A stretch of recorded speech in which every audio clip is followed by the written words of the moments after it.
Hello, hello, hello. Welcome to our weekly worship service at the First Unitarian Society of Ithaca.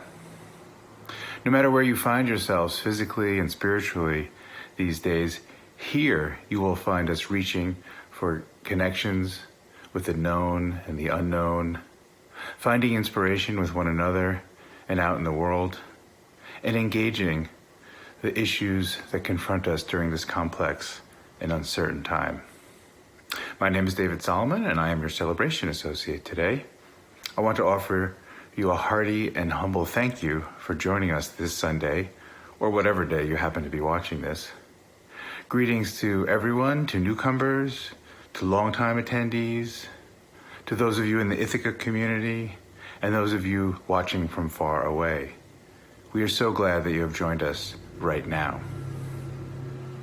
Be sure to check your email or our Facebook page and our website for more information about how to create connections with our community. If you'd like to receive weekly updates describing opportunities for engagement, please email a request to office@uuithaca.org.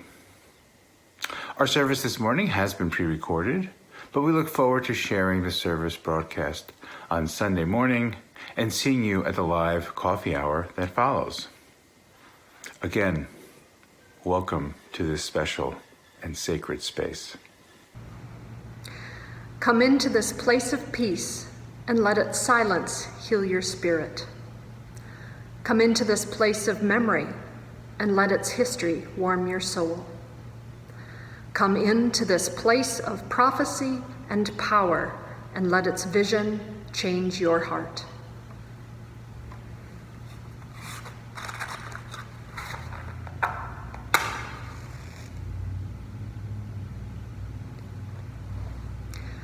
We light our chalice, ancient symbol of communion and equality, symbol of mystics and heretics, reformers and refugees, artists, activists, and Unitarian Universalists everywhere.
Good morning, everyone.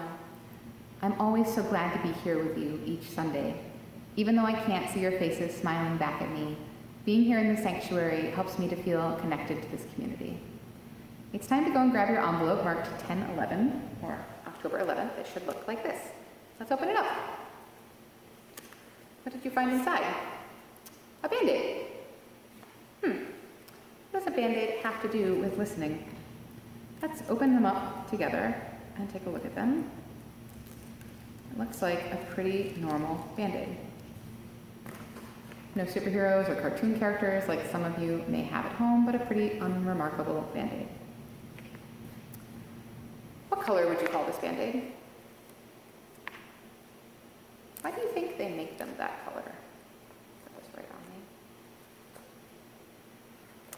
gonna guess that some of you said tan or light brown, or perhaps some of you said skin color or skin tone, and that they make it this color to match your skin. See, if I wave my hand, you can't even really see it. It disappears. There are many people whose skin is not this color. Many people whose skin is a much darker color. And for those people, this Band-Aid doesn't match, not even a little bit. This is just one very small example of the way that the world we live in centers whiteness and ignores Black, Indigenous people of color. We here at FUSIT have been spending a lot of time recently figuring out how we can best do the work of combating racism here in our community and beyond. When it comes to deep listening, we understand the importance to listening to the voices of people of color and placing those voices at the center of our storytelling and discussions. Our faith has taken up this work and called white UUs to be especially vigilant about the work of listening to and centering those voices. Our faith says, white UUs listen to Black, Indigenous people of color's voices and actively work to bring them into the center of our faith. I want to point out one particular area where we can make an effort to listen to the voices of Black, Indigenous people of color, and that's in children's books. Children's books continue to vastly overrepresent white characters, authors, and illustrators. So I'm going to read you a story now called Around Our Way on Neighbor's Day, written by Tamika Fryer Brown and illustrated by Charlotte Riley Webb, read with permission by Abrams Children's Books. Blue sky, no clouds, summer heat, side street, whirling, whizzing feet. Everyone is out to play today around our way. Blading, step dance, double dutch. Football game was way too much. Shrika Bin and me, all sweating in the blazing sun. Look, here comes the ice cream man, holding money in our hands. We chase him down for frozen treats. Quick, lick before it runs. Blue sky, no clouds, time to go. I know I'll see them later, so I head home while they both stay to play around our way. I peek in the barber shop. Uncle Charlie and Grandpop are talking loud and arguing, debating with the men. Running quick to say hello and don't be late before I go. Strolling past the red oak tree, I'm on my way again. Blue sky, no clouds, corner store. One more block to walk before I'm home. It's a special day today, around our way. Pass on sour lemonade those little Lindsay triplets made. Wave to Raven working on her mural way up high. Mr. O and Mr. Wong playing chess the whole day long. Big kids at the center hooping, flying through the sky. Blue sky, no clouds. Home to see Daddy helping Mr. Lee. This is known as Neighbor's Day today around our way. Sprinkling, stirring something hot in the big black iron pot. Mama takes a taste, then she sprinkles it some more. Ring, ring, goes the telephone. Mama leaves her pot alone. Big mistake. Oh no, she screams and races across the floor. Blue sky, no clouds. What to do? Who knew that we'd burn the food? Cheese and noodles save the day today around our way. People come out to the street with the food we love to eat.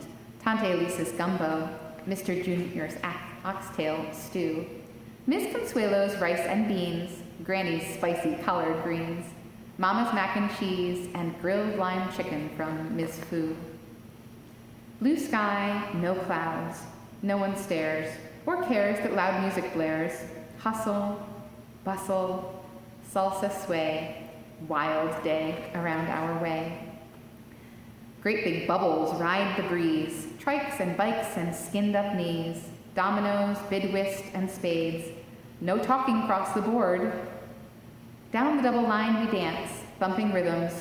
One more chance to have my daddy's robot moves embarrass me some more. Summer sunlight going down, smooth and easy, jazzy sound flowing from the saxophone that Uncle Charlie plays. Blue sky, night stars. Not a care here where laughter fills the air. This, our day to celebrate, where we stay. Today, around our way.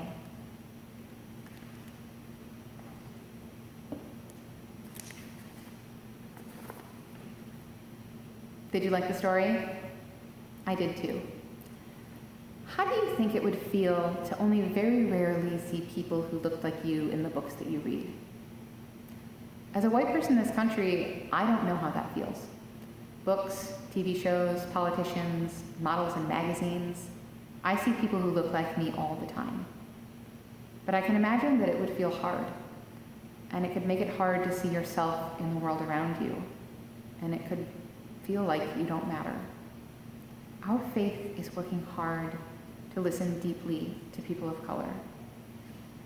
I encourage each of you to take a look on your bookshelf and see how many books you can find that either have the main character or multiple characters in them that are Black, Indigenous people of color. And then compare that to the ones with all or mostly all white characters. And then see what you can find at the local library. There's safe, no-contact pickup, especially if those books are written and illustrated also by people of color. And see what changes for you when you take the time to listen deeply to those voices. Our meditation words are taken from Kamara Phyllis Jones, physician, epidemiologist, and anti-racism activist. You know the old saying, "It's hard for a fish to see the water in which it swims"?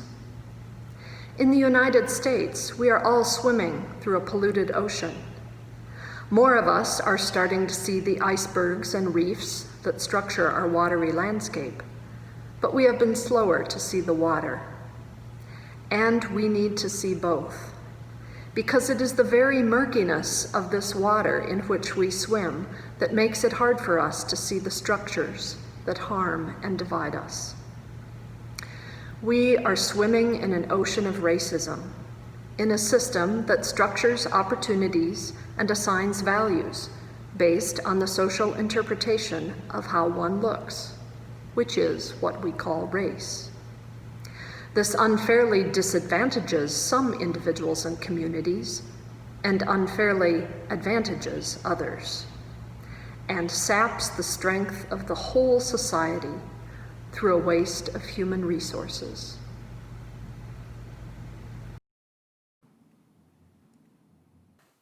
This week, we will be focusing on verse 2 of this hymn. And like last week, we'll listen to the melody all the way through, and then we will sing through it 3 times together.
Each week we take an offering to sustain the important ministries and programs of this congregation and its presence in Ithaca.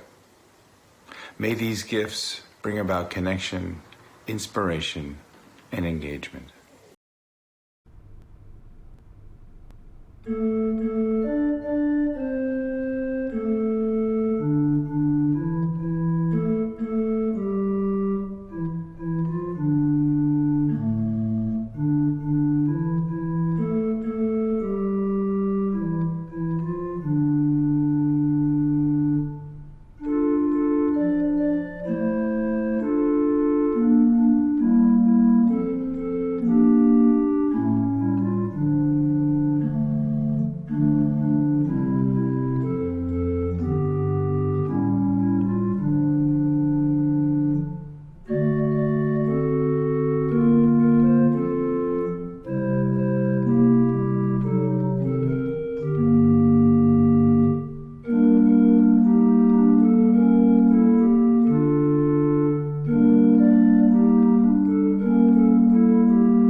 Today's reading is taken from a letter by Dennis Sanders, lead pastor at First Christian Church in St. Paul, Minnesota.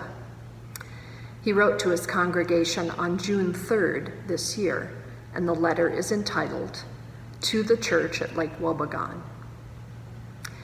Dear friends and family, last week, in the immediate aftermath of the killing of George Floyd, I decided to go for a walk. We live in North Minneapolis. It was a nice sunny day, perfect day for a walk. "Be careful," my husband Daniel said as I left. Later that evening, I was chatting with my mother. As we finished our conversation to say goodbye, she asked me to be careful. Be careful. This has been my reality since I was a kid.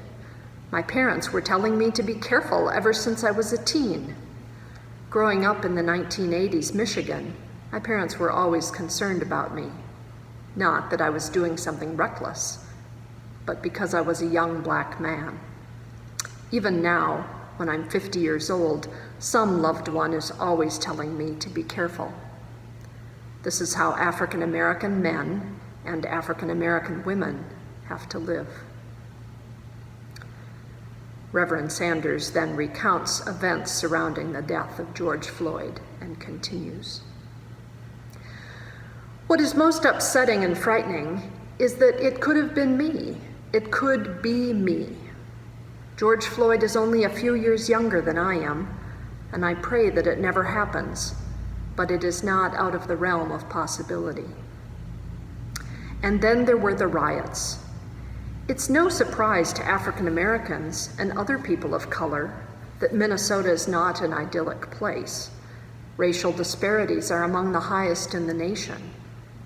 That said, I would have never, ever thought that there were going to be riots like what I've seen in the past few days. To say that Minneapolis is burning is as weird as saying Lake Wobegon is burning, but it has happened. So where do we go from here? That's the rub. Talking about the problem of race in America is always a challenge because you have those who want to live in denial that there is a problem and those who believe there are racists under every bed. God wants us to be in relationship and desires that we be in relationship with one another. Relationship means listening. Listening means being vulnerable. Relationship is rooted in reconciliation. It means living a sacrificial life and opening yourself up to dissonance. White Americans have to be willing to listen, even when what you hear goes against what you know or your experience. That's hard to do because we all come with our own experiences and biases. It's hard to listen to something that doesn't jive with what you believe. But I think white Americans have to do that because you cannot change until you hear the stories of African Americans, and those might not be the stories that you are used to.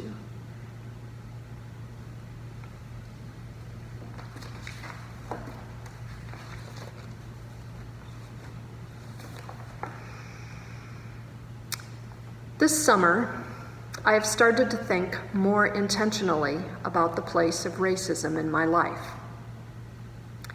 This is a topic where we are likely at many different stages. Some of you have been engaged in this work for many years. For Black, Indigenous, and other people of color, racism is an inescapable daily reality. I've decided to share some of my own first steps in hopes that they might resonate, especially with those of you who, like me, may be at a relatively early stage of your engagement. In How to Be an Anti-Racist, the author Ibram Kendi writes, "The heartbeat of racism is denial." I've had a pretty strong inclination toward denial myself. Not intellectually. Had you asked me, I would have signed any statement asserting that racism exists, racism is bad. But in the absence of consciously examining my own attitudes, I've tended to regard racism as something that happens somewhere else. In Charlottesville, St. Louis, Baltimore, or that convenient boogeyman, the South. But when George Floyd was killed in Minneapolis on May 25th of this year, I found it harder to distance myself. To provide some context, I grew up in a small Wisconsin town that is now an outer suburb of St. Paul, Minnesota. My mother's family settled in that area in the 1870s after immigrating from Norway. My father's family immigrated from Sweden and settled in central Minnesota. I have deep cultural ties, nostalgia, and pride in my connections to that part of the country and the people who live there. After George Floyd's death, I watched the aftermath play out in familiar streets and read news reports about the history of abuses by the Minneapolis Police Department. Not in Charlottesville, St. Louis, or the South, but among my people. Some of you may be wondering why I didn't feel a similar response when Philando Castile was killed by Minnesota police 4 years ago. I don't have a good answer for that, except that I think there were ways that I let Barack Obama's presidency reinforce my inclination toward denial. Finding it easier to congratulate myself for helping to elect a Black president than to face up to the structural racism that endured in spite of it. That is much more difficult to deny in our current political environment. Another reason it's become harder to distance myself from racism is because I've recently begun listening to the experiences of Black and brown people in the Cornell community where I work. National events this summer have prompted a surge of discussion about racism in higher education and in scientific organizations. I've listened to talks given by Black staff members and academics at Cornell, and followed conversations on social media where Black scientists and academics across the nation shared their experiences. Stories of Black graduate students routinely stopped and asked for identification when working in their lab alone or at night. Black faculty asked why they are in their own buildings, their own offices. Black students and faculty asked to empty trash cans or clean up spills. And the constant barrage of microaggressions. You know this line is for speakers, don't you? Are you sure you're in the right place? This is a faculty event. This is for graduate students in our department. Can I help you find where you need to go? And on and on and on. The constant messages that if you are Black, you do not belong here. Paradoxical as it might sound, I've been both stunned to read these accounts while also recognizing how often I have participated in similar interactions, letting unexamined biases guide my words and actions. This brings me to my third theme. That is, the process of starting to examine these biases and their sources. Something that's been really helpful for me has been the idea of racism less as a fixed label for individuals than as a system of social structures, policies, and messages that shape our lives and behavior, and which require conscious anti-racist actions to undo. Many people are writing about these concepts, but as Camara Phyllis Jones referred to it, this is the ocean of racism in which we are swimming. A few years ago, several members of our congregation gave a service where they talked about economic benefits received by their families because of racist government policies designed to specifically benefit white people, and the impact that these policies had had on the economic and educational well-being of subsequent generations. My family's economic foundation derives in large part from the government handover of hundreds of acres of indigenous land to my immigrant ancestors. One could give a whole class about the Homestead Act, immigration policies at the time, and their vastly disproportionate benefits for white people. But more pertinent here is the legacy that these policies created. My great-great-grandparents and their fellow Northern European immigrants were welcomed by this government with open arms. They educated their children and grandchildren at land-grant universities and religious colleges that were created for and by Northern European Protestants. And they saw their children and grandchildren move into upper-middle-class professions.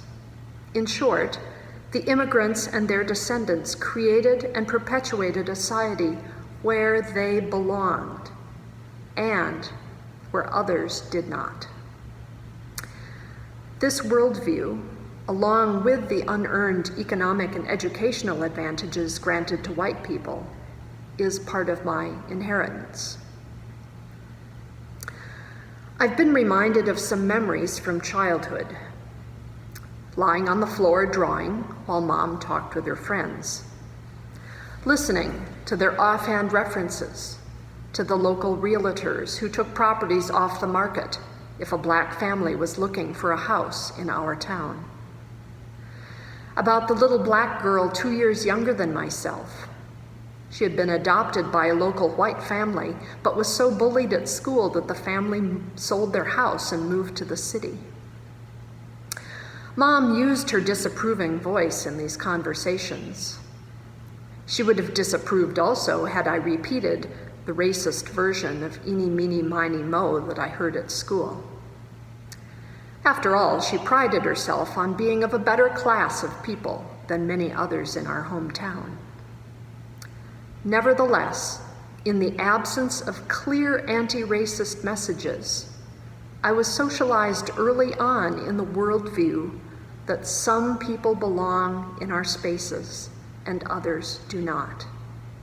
It was just the way things were, or, as Camara Phyllis Jones would say, the water in which we are swimming. So, here I am, starting to perceive the water, beginning to look at the ways in which my biases and behaviors have not aligned with the person I want to be. Maybe some of you can identify. Dennis Sanders wrote that white Americans have to be willing to listen even when what you hear goes against your knowledge or experience, or doesn't jive with what you believe. That's hard. But as the author Austin Channing Brown says of anti-racism, it is the work of becoming a better human to other humans. Right now, for so many reasons, this feels like the most important goal we can have. Everything depends on it.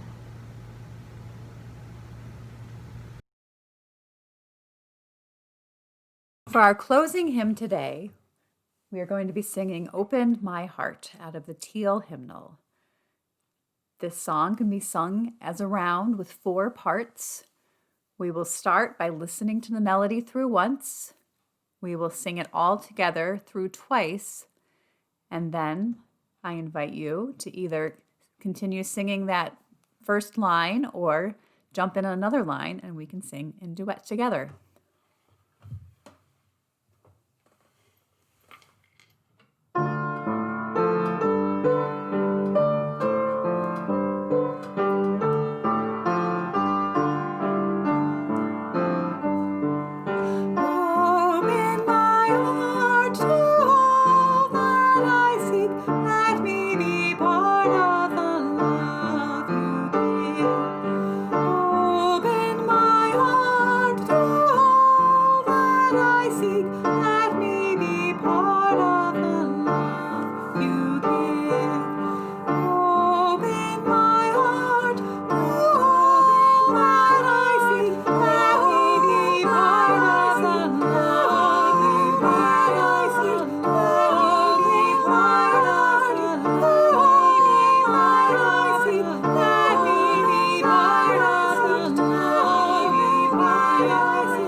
Closing words are from Dorothy Day, activist, anarchist, co-founder of the Catholic Worker Movement. People say, what is the sense of our small effort? They cannot see that we must lay one brick at a time, take one step at a time. A pebble cast into a pond causes ripples that spread in all directions. Each one of our thoughts, words, and deeds is like that. No one has a right to sit down and feel hopeless. There is too much work to do.